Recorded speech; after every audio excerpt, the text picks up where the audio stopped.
Do you know how to write a good biography? Have a quick look. You need to include this information: date and place of birth, date and place of death, education, job, important events, and marriage and children. And this is how you write it. About the birth, you can use this structure: I was born, or he or she was born, and I or he or she died, for the death of a person.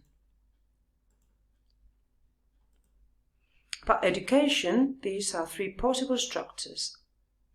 You can read them and use them as you fancy.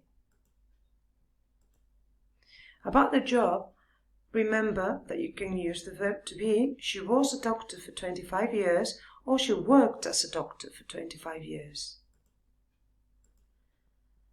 What important events can you include? If the person discovered or wrote or painted or travelled to anywhere or invented or composed or created or any other verbs, please include it in your composition to make it more interesting.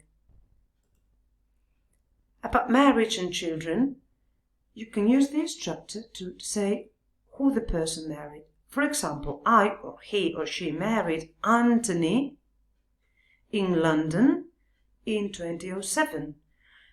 Children, I had a child, I had 3 children, I didn't have any children.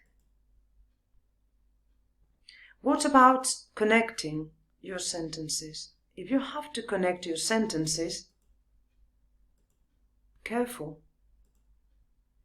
At the beginning you have to use first. All of these you can use in the middle, and to finish you can use the word finally.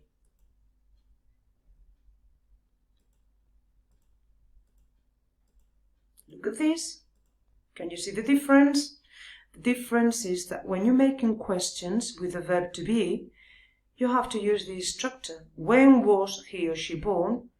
Remember, when were you born? This is a bit different. But with all the other verbs, play, discover, go, come, eat, all the other verbs, you need to use this structure. When did he die? Or where did she live? Or when did he marry? Here I include an example of a biography of a woman. Because she's a woman, all your sentences have to start with the word she. I have highlighted all the verbs in green so you can see them as an example. Finally, this is another example to write an autobiography. In this case, all the sentences will start with the word I, because it is about yourself. So please pay attention to all these rules and write your own biography. Thank you.